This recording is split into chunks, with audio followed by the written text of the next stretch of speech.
موږ دا ډلهییز وادونه ولې او د کوم ځای څخه شروع کړله؟ کلونه مخکې په کندهار ولایت کې په زندان کې طالبانو اعتصاب کړی و، غذایي اعتصاب کړی و. د دوی هغه ټولې خواستاوې چې وې برحق وې. موږ چې وخت یې د هغو اعتصاب ته رسیدګي وکړله، زه په هغه ډلې کې په هغه ایحد کې وم. یو ځوان مې ولیدی چې په ډېر ښایسته انداز باندې ډېر ښایسته ځواني او ډېر ښایسته فصاحت او بلاغت د ژبې یې درلودی. په یو ډېرو ښایسته شاعرانه الفاظو باندې د خپلې غوښتنې موږ ته بیان کړې. ما ته دا ځوان ډېر ښه خوند راکړ. وخت چې د دوی اعتصاب پای ته ورسېدی، ما دا ځوان لیرې کوي، د نورو څخه پوښتنه مې ځینې وکړله چې ځوانه ستا قضیه څه شي ده؟ ول زه یې پر غلا راوستلی یم. ما ورته ویله چې بخښنه غواړم، زه ستا سره ټوکې نه کوم. ول زه هم ټوکې نه کوم. نو ما ورته ویله چې اتهام دی او که بالفعله یې نیولی؟ ول یا زه یې بالفعله یې نیولی یم. نو ما ورته ویل چې څنګه امکان لري په هغه استعداد چې ته لرې ته څنګه پر غلا راوستلی تا غلا ولې وکړله؟ ویله چې یو هفته یا 10 ورځې و دغه ته پاته وې و اختر ته پاته وې، نامزادې مې زنګ راووهي که ما ته د اختر جوړه رانه کې نو ما ته طلاق راکړه، ځکه چې زما د خاله لورو ته ټول ته د اختر جوړې وروړل کېږي او که زه ونه لرم خلک ما ته پیغور راکړي. په کور کې شی نه و، هېڅ مو لاس ته ونه رسېده، دوستانو پیسې په قرض رانه کړه. بالاخره مجبوره سوم د امسیمپي د امسیمپي موټرسایکل مې ولغلا کړ. د غلا په وخت کې ونه یې نیولی، د خرڅ په وخت کې ونیولی. و د خرڅ په وخت کې د موټرسایکل یې په غلا باندې. نو ما ورته ویله چې یو پوښتنه در څخه وکړم، حالات به راته ووایې. ول و ما ورته ویله چې دغه د ځوانانو په بلاک کې څو نفره په دغه فقره روانې دي؟ ول یاره تقریبا په 100 کې 90% که غلا کړې وي، که ناروا وي او که جنایي جرم وي، که اختطاف وي، جرم چې خلاف د شریعت او د قانون کړی وي، اساس او بنیاد یې د لوړ ملا ماتونکي ولوار، بې ځایه رواجونه، د خسر خواښې غوښتنه، ضد و ضدبازي او پر دې باندې موږ راغلو. پر دې باندې مو کار وکړي. ډلهییز ودونه مو شروع کړه. په اول پلا کې چې موږ ډلهییز ودونه شروع کړله، ډېرو لوستي ځوانانو موږ ډېر توهین، تحقیر او شخصیت کشي یې زموږ ده وکړله چې تاسې زموږ فرهنګ د منځه څخه وړي، تاسې مثلا دغه هوټلونه د چیش دپاره جوړ سوي دي او دا پیسې خلک د ځان سره ګور ته وړي. خو رقم زما پر عکس باندې وې په فیسبوک کې چې لپاره کش کړی و چې ته ولې ډلهییز ودونه کوې. خو موږ دغسې خپل مبارزې ته ادامه ورکړله چې بالاخره نن دا د ستاسې د میلمه پالنې ویاړ لرو چې قدمونه مو رانجه کړي دي او تاسې دلته راسره یاست. دوستانو راسئ یو څه لږ سپین وغږېږو.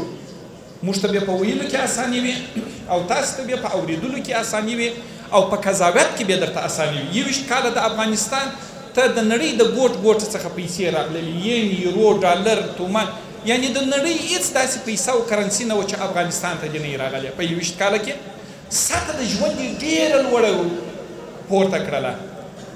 سطح د ژوند یې ډېره لوړه پورته کړه. 21 کاله هغه د ښوروا پایپونه ټوله بند سوله. هغه پیسې چې افغانستان ته بې حسابه را روانې وې هغه ټولې بندې سولې. مګم لاندې پیسې بندې سوې، مګم سطح د ژوند هلته لوړه پاته سوله چې د بېوزلي، بېوسه، مظلوم، غریب او یتیم تر وس دغه ودونه ووتله. هر کال په زرهاوو ځوانان د لوړ ملا ماتونکي ولوارو، بې ځایه رواجونه، ضد ضدبازۍ، د واده د مصارف، د خوښې او خسر او نامزادي د فرمایشاتو په خاطر باندې و بهرني هېوادونو ته په زرهاوو ځوانان سفر کوي. خپل شیرین ژوند د یونان او د ترکیې په دریابونو کې د لاسه ورکوي. د ناهنګانو خوره کېږي، مرزبانان یې وژني او مړي یې هلته تر خاورو لاندې کوي. د دې قاتل څوک دی؟ تاسې ماته ووایاست.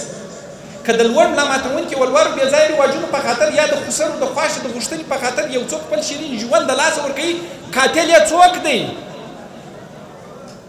خسر دی، قومي مشر دی، زه یم، حکومت دی دا ټول په قاتل کې شریک وي ځکه چې هر یو خپل د وس مطابق د دغه معضلې د حل په خاطر باندې کوشش نه دی کړی په ورځ د حشر او د عیسی په ورځ باندې به هر یو څخه زموږ د وس پوښتنه کېږي چې ولې مو د دغه مشکلاتو مخنیوی ونه کوي اوس نو یوازې د واده مصارف نه دي اوس نو راته غوښتئ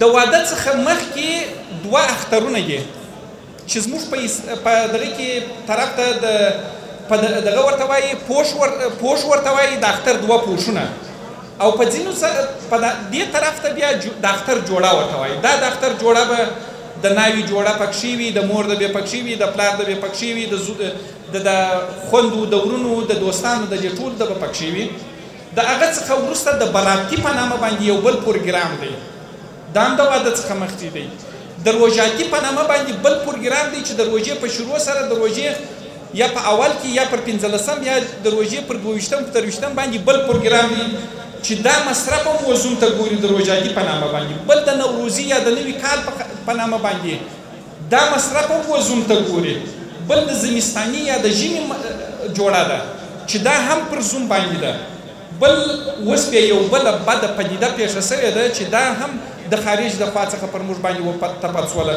چې دا د عاشقانو د ورځې په نامه باندې ده چې بهرنیان یې لمانځي متاسفانه زموږ ځینې افراطي او د اسلام څخه ناخبره ځوانان هم دا د عاشقانو ورځ لمانځي او په دې ورځ باندې هم باید تحفه ورته ورکړي اوس نو په دې بد اقتصادي بحران کې په دې بېروزګارۍ کې په دغو لوړو مصارفو کې دغه ځوان بیچاره دغه مصارف د کومې خوا کې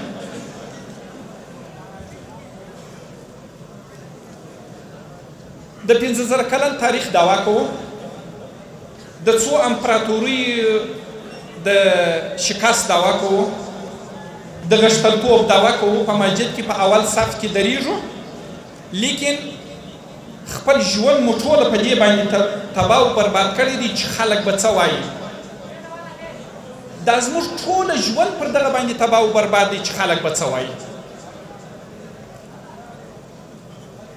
خپل خور او لور بیا په ولور باندې ورکوو دوستانو زه هر ځل دا زمان دلته ناست دي زه د دوی د دغه هر یوه کور ته جلا جلا ورغلی یم او خسران ته یې جلا جلا کور ته ورغلی یم ننواتې مو ورته کړې ده چې ولور یې وګوري نه پوهېږم په کوم مادبانه الفاظو باندې خسرانو ستاسې څخه مننه وکړمه چې تاسې زما ننواتې ومنله او ولور مو وربخښي دا هغه زمان دي چې زموږ په منځګړیتوب باندې 100% باندې ولور ورته بخښه سوی دی زه وایم چې سر په تعظیم لاس په نامه باندې ټولو خسرانو څخه مننه کوم زه خو یوازې نه لرم لوی مهربانه بېنیازه او ستر ځواکمن الله جل جلاله دی د خپلې غیبو خزانو څخه تاسو ته یوازې او داسې یوازې پروردګار درکړي چې تاسې په پوه هم سي چې دغه یوازې په دې خاطر خدای پاک ماته راکړي چې پر دغه لور او زوم باندې مې رحم وکړي یو پوښتنه د ټول تالاره څخه کومه ځینې کسان ما ګران بلي توهین کوي تحقیر کوي شخصیت کشي کوي چې ته دا بېوزلو ته واده ورکوې او بېوزلي څخه بیا بېوزلي پیدا کېږي او دا بیا چې اولاد یې پیدا سي سبا بیا دا رزق څوک ورکوي د الله سبحانه وتعالی د هغه ټول خلکو څخه مې دغه د پوښتنه ده دا الله سبحانه وتعالی رب التجارین و رب السرمایه‌دارین دی او که رب العالمین دی که ستا عقیده ته مسلمان عقیده دې پر دې جوړي چې والله خیر الرازقین خو نو تر ټولو ښه رزق ورکوونکی الله سبحانه وتعالی دی که ته مسلمان عقیده دې پر دې باندې چې الله سبحانه وتعالی رب العالمین دی نو بیا زما څخه پوښتنه ولیکئ بیا دې عقیده دومره ولې خامه ده چې دا رزق څوک ورکوي تا ته رزق څوک درکوي خدای پاک چې د یو نعمت په ورکولو کې جبار او قهار دی په اخیستلو کې رحم خدای پاک چې د یو نعمت په ورکولو کې رحمان و رحیم دی په اخیستلو کې جبار او قهار هم دی ما ډېر خلک داسې ولیدل چې ډېر غټې غټې دنیاوې درلودلې موږ نن د ښار د ماښام ډوډۍ نه لري مه کوه په دا بېوزلو پسې مه راګرځه زه د ټوله تالاره څخه یو پوښتنه کوم دغه ځوانان چې دلته ناست دي 8 کاله 7 کاله 6 کاله 15 کاله 3 کاله 12 کاله یو نفر 14 کاله پکښې دی یو هم په 14 کاله پکښې دی چې دغه ځنډل په نامزادۍ کې تېرې کړي دي دغه رقم دوستۍ په لسهاو نه په زرهاو دي. اوس نو راسي وګوره هغه دوستان چې 15 کاله 4 کاله 6 کاله 8 کاله یې په دوستۍ کې تیر کړي دي دغسې یې پرېږدئ چې زوم خپل په کور کې زوړ سي او کناوې خپل په کور کې زاړه سي دغسې یې پرېږدئ چې زوم خپل په کور کې زوړ سي او ناوې خپل په کور کې زوړ سي. معین صاحب دا جایزه خبره ده؟ نه ده جایز. او که وایي چې یا دا 6 کاله په نامزادۍ کې تیر کړي دي په مابینځ کې خدای نخواسته طلاق واقع کوئ دا لار د حل ده؟ نه ده لار د حل. که دا لار د حل ده چې یو څو نفره خیرخوا مهربانه بااحساسه زړه سواندي سره راټول سي او دغه رقم سلسل نفره 50 نه پورته واده ور وکړي په دې درو لارو کې کومه معقوله ده؟ دا اخره لارې معقوله ده. هر یو باید د ژوند کولو حق ولري، هر یو باید د خوشحالۍ حق ولري، هر یو باید د واده حق ولري، هر یو باید دغه حق ولري. زه د هر دغه څخه زه د هغه کسانو لیست بیانوم چې دغه کومک یې کړی دي. د ټولو څخه مخکې د ښاغلي مولا محمد او د لطیفي صاحب او د مومن صاحب څخه نړۍ مننه چې دغه زموږ خوب یې په حقیقت باندې بدل کړي. وایي هغه څه وایي کار چا وکړي وایي چې خلاص یې کړي هغه وکړي. ځینې کسان دغه وڅنګ ته چې ناست یې اول خان نومېږي اول جان نومېږي. زه راتېرېدلم ما ته یې ویله چې ای د مجردانو وکیله ای د مجردانو وکیله. زه چې ورته راوګرځېدم وایي واده نه در څخه غواړم ډله ییز واده څه وخت دی؟ ما ورته ویله چې تقریبا یو میاشت وروسته دی. وایي نور څه خو مې په وسه باندې نه دی پوره د کلچې به زه کومک ورسره کوم. ګوره دا دې ډېرې ښایسته دغه کړي دي د دې کلچو ده. بل ورځ زه راتېرېدلم هغه دغه حاجي صاحب نوم مې نه دی زده د حاجي ملنګ ورور د حاجي صاحب ملنګ ورور څه نوم یې زاید ولید کې چې دی دا دې بیا د ناویانو دپاره کوم. حاجي ملنګ بیا راته وویله چې یو رقم کالي دي یوه جوړه په 2.5-3 زره که 4 زره افغاني ده هره ناوې ته به زه یوه جوړه کالي ورته دغه کړم ورته ورکړم. دغسې چې اوس نو زه هغه د حاجي صاحب عثمان او یا دغسې د ټول دوستان به نو اوس زه یو چې کومک یې کړی دي د هر یوه چې زه تېرېږم غږ یې راپسې کړی دی چې موږ به هم په دا ډله ییز واده کې واده. تاسې اوس وګورئ څومره خوشحاله به وي، درود دې وي، خوشحالي دې وي او د ژوند سکون او خوشحالي دې د هغه کورنۍ په نصیب شي چې دغه رقم کسان په خپل دغه کې لري کور کې لري. اول خو د هغه کسانو لیست درته در کوم بیانوم. بیا یو ډېره ښایسته کیسه یوه دردونکې کیسه درته کوم او یوه ښایسته کیسه درته کوم. اول د صدر مارکیټ د ټولو معززو تجارانو څخه نړۍ مننه چې دغه د ایران د زلزله ځپلو سره او د راغلو ماجرونو سره کومک وکړي. دوم د قومي مارکیټ د ټولو تجارانو څخه چې په راس کې حاجي صاحب عثمان دی دکان په دکان زما سره وګرځېدی کالي مو ورته راټول کړه په زرهاو جوړې. د ارقلا مارکیټ د مشر څخه د حاجي صاحب ملنګ څخه نړۍ مننه. خدای دې وزونه ورکړي. په دغه سپینه ژره باندې دکان په دکان وګرځي او ډېره جالبه خبره یې ماته وکړله. وایي زه چې د موره پیدا شوی یم تر ټولو سخت کار چې دی وایي دغه د کومک راټولول دی چې یو چا ته لاس نیسي. موږ هم وایي وخت چې مې تا ته در تسلیمول وایي د مځکه و اسمان ټوله راته خندله. وایي دومره خوشحاله وم هغه درد مې وایي بیا هیر شو. د شاهین مارکیټ د نماینده څخه د مرجانه څخه چې دکان په دکان موږ سره وګرځېدی کومکونه یې راټول شي. د زاید ولید مارکیټ د نماینده حاجي صاحب چې هم یې خپله کومکونه وکړله زر جوړې کالي یې کومک وکړي د زلزله ځپلو د ماجرونو سره او هم یې نور کومکونه راته راټول کړله. او د حاجي احمد خان مارکیټ د مشر څخه نړۍ مننه. خپله په دغه حالت باندې خپله دکان په دکان باندې راسره وګرځېدي. سپین ږیری خو نه دی ځوان دی که دې ږیره توره کړې ده دکان په دکان باندې راسره وګرځېدي. او د پروان مارکیټ د دکاندارانو څخه چې 14.5 زره دانې کوړنانې زموږ سره دغه لپاره کومک وکړي. کلونه مخکې 15-16 کاله مخکې دروازه وټکېدله. یو ځوان زما سکرتر راغی وایي یو ځوان دی موچي دی وایي زه غواړم چې د وکیل صاحب سره ووینم. ما ورته ویله چې زه په ولایت کې مجلس لرم او 2 وینا زما ده په مجلس کې 2 وینا زما ده زه باید هلته ولاړ شم. ویل دا ځوان ډېرې زارۍ کوي. ما ورته ویل چې ورته وایه چې پر 4 بجې راسه. بېرته چې راغی ول دا ځوان وژړله. ما ورته ویل چې راولئ. یعنې دا چې د تحمله څخه ونه وځي نارینه نه ژاړي. دا ما ته رامعلومه ده. ځوان راغی ورته مې ویل چې څه کیسه ده؟ ویله چې زما سره 2 هفتې وخت راکړی دی که په 1 هفتې کې تاسې واده ونه کوئ نو زه عریضه در باندې کوم خپل د لور طلاق درڅخه اخلم. ما ورته ویل چې دا دی تیار ډله ییز واده دی، زه به دې فوقالعاده په لیست کې شامل کړم، که څه هم لیست پرا دی. لیست کې مو شامل کړئ. ما ورته ویل چې خسر ته دې زنګ ووهو، ورته ووایه چې زما په 2 هفتې کې 1.5 هفته کې زما امادګي راته ونیسه، زه واده کوم. خو سر یې ورته ویله چې دا پیسې دې د کومه کړلې؟ د هغې خوا ورته ویله تا خو پیسې نه درلودې. نو ورته ویله چې دی مې واده راکوي، مصرف دی راکوي. ول چې دی دې ماته مصرف درکوي 15 لکه نورې به ته ماته د ولوره څخه اضافه راکوې، نو ستا د کوره خو نه ځي، پیسې د ده څخه واخله. خو خبرې ما اورېدې ګوشې مې ځینې واخیستلې چې موږ د پیسو امکانات نه لرو، موږ یې دا د واده مصارف و دا د کور سامان و دا ټوله شیان ورته ورکوو. خو ده هېڅ نه ومنله. بالاخره خبره دغه د ځوان خوشحالي یو ګړی وه. ځوان بېرته وژړل چې لار د حل. ما ورته ویل چې سپین ږیري ور واستوه. سپین ږیري ور واستوه. سپین ږیرو فیصله وکړله. یو ټوټه مځکه دې سړي درلودله، د پلاره څخه ورته راپاته وه، دا یتیم ته ورته مشرانو فیصله کړې وه چې په 6 میاشتې کې دغه مځکه که دې په 6 میاشتې کې دا ولور ورنه کړي، دا بابېړۍ موږ ورته وایي اضافه ولور، دغه مځکه ستا د خسر شوه. خو دوی خپل په مابینځ کې فیصله کړې وه. ما ته راغلي چې وایي موږ فیصله وکړله، نو موږ هغه د دا اندازه وه کالي و ټوله جوړ شول. زموږ اصول دي 2 ورځې یا 3 ورځې چې واده ته پاتې موږ دا کالي وشان ورکوو. موږ چې وخت یې درته زنګ ووایي چې د کالو دپاره وس ول زما واده پاتې شو. څنګه پاتې شو؟ ول خسر مې مړ شو.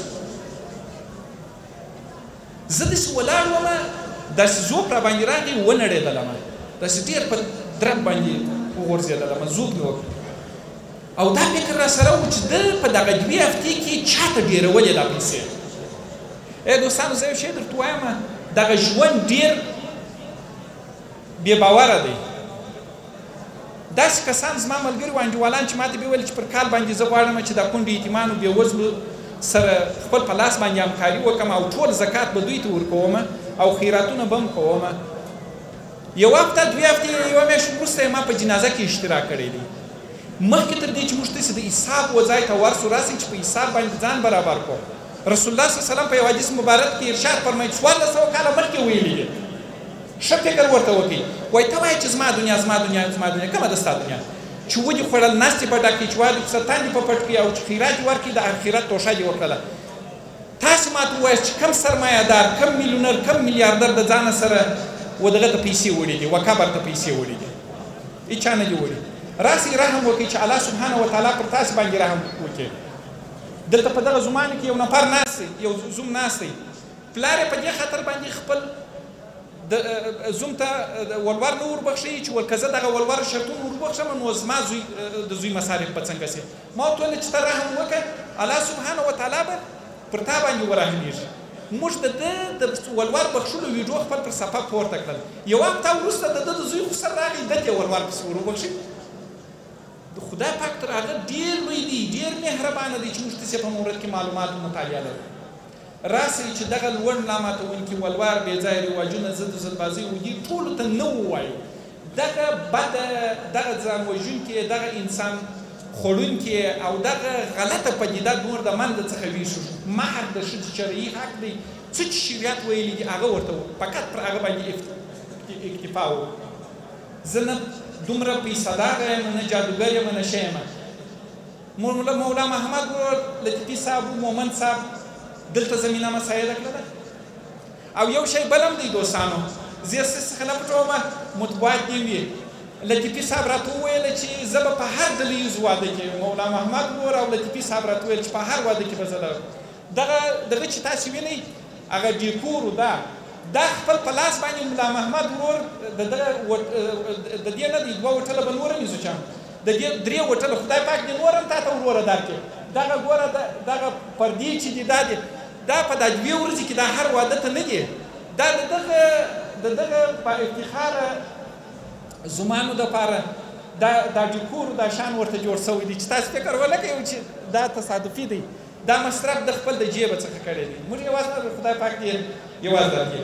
حاجي بشیر ورور چې په دوبۍ کې دی، د د 10 نفرو زمانو مصرف یې پر غاړه باندې اخیستی و. حاجي جلیل ورور چې په دوبۍ کې دی هغه د 10 زمانو مصرف پر هغه. دولتزی ورور هم په خارج کې دی هغه د 4 نفرو زمانو مصرف پر غاړه باندې اخیستی و. ملي تجار حاجي ګل احمد نورزاد و هر ناوې وزوم ته یوه جوړه کالي ډالۍ کړي دي. حاجي بسم الله نسیمي صاحب چې په دوبۍ کې دي و هر ناوې وزوم ته د خیاطۍ ماشین د پورش سره ورته تحفه کړي دي. آفتاب پلاستیک د امان سیټ آفتاب پلاستیک نماینده یې د دې ناست دی. 11 قلمه د امام سیټ یې دغه کړي دي کومک کړي دي.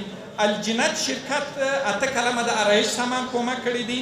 حافظ حمیدالله هر نوی وزوم ته یوه دانه کوریایي توس کومک کړي دي. حاجي عرب وایزي شرکت 10 قلمه د اشپزخانې لوښي زموږ سره یې 50 قلمه دغه واده کړی و خو 40 رسولي دي چې د محفل تر پایه پورې هغه 10 نور زمان ته هم راورسېږي. حاجي ملنګ د هرې ناوې ته یوه جوړه قیمتي کالي کومک کړي دي. د حاجي ملنګ ورور د نوم یې هېر شو. حاجي محمود هرې ناوې ته یوه جوړه کالي کومک کړي دي. حاجي امید د صدر مارکیټ یو دکاندار دی نه پوهېږم چې راغلی به که به نه راغلی حاجي امید دا دی ته ولاړ شه. دې ځوان 1000 جوړې بوټونه هم د هرات زلزله ځپلو سره کومک وکړي او فکر کوم چې واده یې وکړله چې وایي څومره ودونه کولی سي د ناویانو بوټونه دي وایي پر ما دي وایي قیمتي د ناویانو بوټونه یې پر ما دي. د دې څخه هم خود کې پاس ولو. جی پاس شرکت حاجي ثابت ورور نه پوهېږم چې راغلی به یې که به نه یې راغلی و هرې ناوې وزوم ته یوه دانه ګازي بخاري او یوه دانه برقي بخاري کومک کړې ده.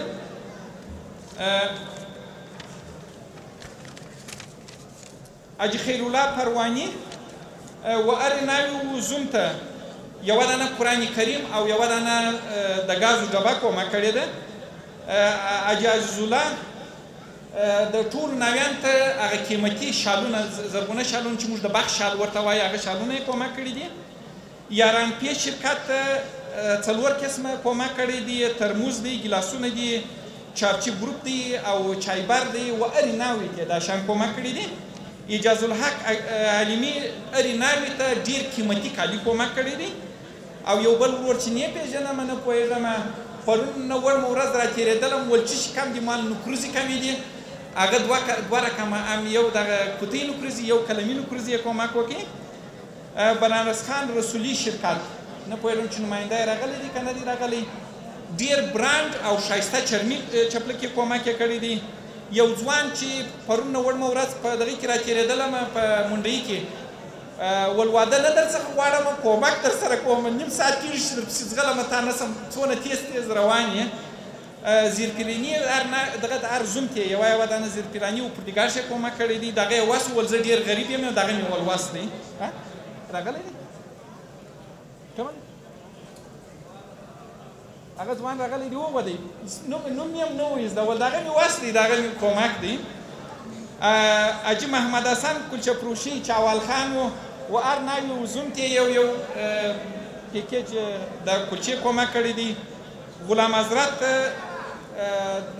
حاجي غلام حضرت د ګلانو کومک کړی دی.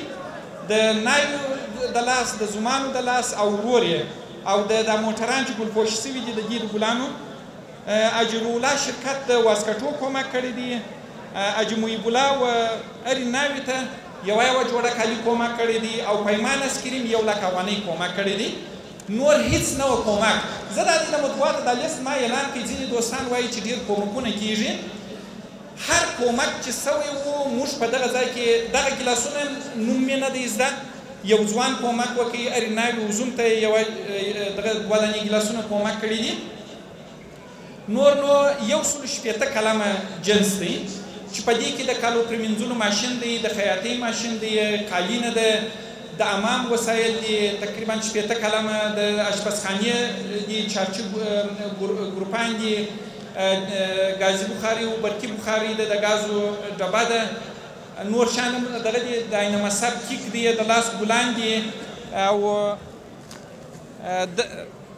دغه د آرایش سامان دي 20 قلمه. نور د آرایش سامان چې یوازې د ناوې مربوط دي په دغه سرو کوټویي کې دي او هرې ناوې ته 5 جوړې کالي دي. هرې ناوې ته 5 جوړې کالي دي. د تجوید قرآن عظیم شان دی او هر ناوې ته بس دغسې یوه دانه سیخ دی، د دې نوم هم نه دي رامعلوم چا چې کومک کړی دی. یو نفر بل هم چې اوس مې په یاد شو چې نیو غوښتل نوم یې واخیستی 50,000 افغانۍ او بل هم 80,000 افغانۍ، یعنې ټوله نور دغه چې اعلان مې کړله دغه کومک و. هر چا چې کومک کړی دی کې پر دغه کې په دغه ځای کې د هغه کومک مو وښود او یا موږ اعلان کړی نه وي، د هغه کومک مو اعلان کړی نه وي، دا معنا لري چې سیلاب خیریه بنسټ اغلا کړی دی. هر یو د خپل هر کومک کوونکي د خپل جنس وګوري چې دلته او یو د صدیق په نامه باندې فکر کوم چې دغه ایجابونه چې دي دغه ایجابونه د بازار ایجابونه نه دي چې دا فرمایشي د ناوې دپاره فرمایشي ډېر ښایسته د ایجابونه جوړ کړي دي، هغه د ایجابونه یې پراته دي. او دغه حاجافظ صاحب حمیدالله چې دي هغه یوه دانه وبخښئ یوه دانه کمپل نه و، یوه دانه کمپل یا توس او یوه دانه دغه و دغه جاینماز و. نور نو هغه دغه چې موږ کومې تحفې چې دغه سوي وې او وبخښئ لطیفي صاحب زموږ ګران مهربانه او با احساسه ورور، زموږ بادرکه ورور، هغه څوک چې تل یې د مظلوم لاسنیوی کړی دی. دوی دوه انډیوالان دي، دوه ملګري دي، مولا محمد بس خدای پاک دواړه ښه مهربانه سره یو ځای کړي دي. الله سبحانه وتعالی دې د دوی دغه دوستي قایم و دایم ورته ولري. نه پوهېږم چې څنګه مننه در څخه وکړم لطیفي صاحب او ملا محمد ورور او مومن صاحب. دوی دواړو یوه دانه پنکام، هغه قیمتي پنکه، هغه ښایسته پنکه یم، هرې ناوې وزوم ته یوه دانه پنکه کومک وکړي.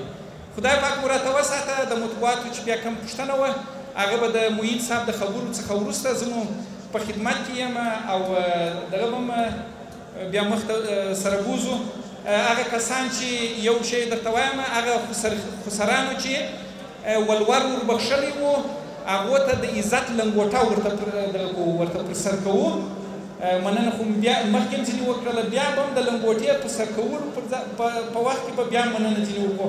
او هغه کسان چې دغه کړي دي لطیفي صاحب لکه چې خپل د لنګوټې حق و مولا محمد ورور ته ورکړی دي، نو دغه حق لنګوټه به دته په نور ټوله دا دي ماشاءالله دلې ته ستا دغه حق لنګوټه به و هغو ته د خیره سره ورته ورکړو. خدای پاک مو راته وساته. والسلام علیکم ورحمة الله وبرکاته.